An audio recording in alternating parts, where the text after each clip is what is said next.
अस्सलाम वालेकुम viewers, kitchen smoke YouTube channel की तरफ से आपको बहुत बहुत ईद मुबारक। तो आज आपके लिए मैं एक डिफरेंट सा मीठा बना रही हूँ जिसका नाम है फ्रूट ट्राइफल। तो उसके लिए मैंने मैंगो कस्टर्ड लिया है जो कि 4 टेबल स्पून है। आधा कप मैंने दूध लिया है कस्टर्ड को मिक्स करने के लिए, और 1/4 कप मेरे पास शुगर है। गार्निश करने के लिए थोड़ा सा फ्रूट कॉकटेल है, और 2 टेबल स्पून क्रीम ली है। और किसी भी ब्रांड का आप फ्रूट केक ले लें, प्लेन फ्रूट केक, और उसी में से थोड़े से को मैंने चूरा कर लिया है और मौसमी फल लिया है। तो 1 किलो दूध है और उसे मैं पैन में डाल चुकी हूँ। स्टोव मैंने ऑन कर दिया है, हाई फ्लेम पे हम इसे दूध को गर्म करने के लिए रख देंगे, और जैसे ही दूध गर्म होगा तो हम इसमें चीनी डालेंगे। तो दूध गर्म हो चुका है और इसमें बॉयल भी आ चुका है, तो अब हम इसमें चीनी शामिल कर देंगे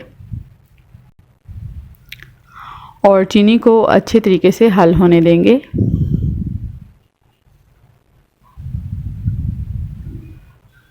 चम्मच हिलाते रहेंगे। तो साथ ही हम कस्टर्ड को आधा कप दूध जो हमने रखा था उसमें डाल के तो इसको मिक्स कर लेंगे कस्टर्ड पाउडर को, और अच्छे तरीके से इसको मिक्स करना है कि इसमें कोई लम्स ना रह जाए। और आंच मैंने लो कर दी हुई है। तो अब साथ साथ हम कस्टर्ड डालते जाएंगे और साथ साथ चम्मच हिलाते रहेंगे। थोड़ा थोड़ा डालेंगे ताकि इसमें एकदम से गाढ़ा होता है तो लम्स बन जाती हैं।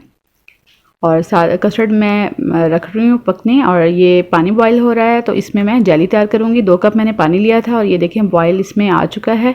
तो मैंने इसमें जेली का एक पैकेट डाल दिया और चम्मच की मदद से मिक्स करेंगे और जेली को हम सेव कर लेंगे जिस भी बर्तन में चाहते हो। तो ये 5 से 10 मिनट्स हो चुके हैं इसको पकते हुए, और ये बड़े अच्छे तरीके से पक चुका है। इसमें इसका कच्चापन भी ख़त्म हो गया है। तो अब इसे हम रूम टेम्परेचर पे ठंडा कर लेंगे। तो ये ठंडा हो चुका है। अब हम इसमें जो हमारे पास 2 टेबल स्पून क्रीम थी वो शामिल कर देंगे और उसे अच्छे तरीके से मिक्स कर लेंगे।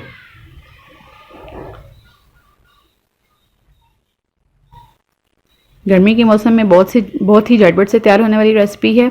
तो फ्रूट्स भी मैंने कटिंग कर लिए थे और वो भी मैंने इसमें मिक्स कर लिए। तो अब हम इसको कस्टर्ड को अच्छे तरीके से जिस भी पैन में आप डालना चाहते हो उसमें सेट कर लेंगे।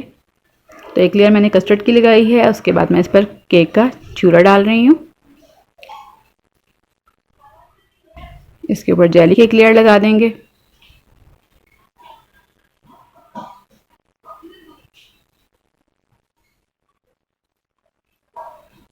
और केक की एक लेयर लगाएंगे इसके बाद। और पाइनएप्पल का जो सिरप मेरे पास रखा हुआ था उसे मैं थोड़ा थोड़ा केक पर डाल रही हूँ ताकि ये नरम रहे। थोड़े से फ्रूट कॉकटेल यानी कि पाइनएप्पल, और उसके बाद एक लेयर फिर से कस्टर्ड की, व्हिपिंग क्रीम, जेली और पाइनएप्पल के साथ हम इसे गार्निश कर रहे हैं। तो आधे घंटे में मैंने इस डिश को तैयार कर लिया है